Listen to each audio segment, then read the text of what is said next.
দক্ষিণ চীন সাগরে সৃষ্টি হওয়া সুপার টাইফুন রাগাসার আঘাতে তাইওয়ানে অন্তত ১৪ জন নিহত হয়েছেন, আহত হয়েছেন আরও অন্তত ১৮ জন এবং নিখোঁজ রয়েছেন ১২৪ জনের বেশি।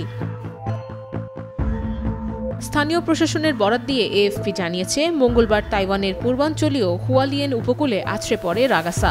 সবচেয়ে বেশি ক্ষতিও হয়েছে এই অঞ্চলেই। নিখোঁজদের উদ্ধারে এরই মধ্যে অভিযান শুরু করেছেন উদ্ধারকর্মীরা। বসুন্ধরা টিস্যু অশুদ্ধতার বিরুদ্ধে এক বিন্দুও ছাড় নয়। প্রবল শক্তি ও বিধ্বংসী প্রভাবে রাগাসাকে সুপার টাইফুন হিসেবে আখ্যা দিয়েছেন ফিলিপাইন, চীন ও তাইওয়ানের বিজ্ঞানীরা। সোমবার বিকেলে ফিলিপাইনের উপকূলে আঘাত হানার সময় বাতাসের গতিবেগ ছিল ঘণ্টায় প্রায় ২৩০ কিলোমিটার। সেখান থেকে উত্তরে অগ্রসর হয়ে মঙ্গলবার সকালেই রাগাসা আঘাত হানে তাইওয়ানে। ঝড়ের প্রভাবে তাইওয়ান ছাড়াও ফিলিপাইন, হংকং এবং চীনের গুয়াংডং প্রদেশে প্রবল ঝোড়ো হাওয়া ও ভারী বৃষ্টিপাত হচ্ছে। সোমবার থেকেই হংকংয়ে জারি করা হয় সর্বোচ্চ ১০ নম্বর সতর্কতা। স্থানীয় আবহাওয়া দপ্তর জানিয়েছে, মঙ্গলবার জলোচ্ছ্বাসে হংকং উপকূলের ঢেউয়ের উচ্চতা ১৩ ফুট পর্যন্ত পৌঁছেছিল। এ সময় সাগরে ভেসে গেছেন এক মা ও তার ৫ বছরের সন্তান।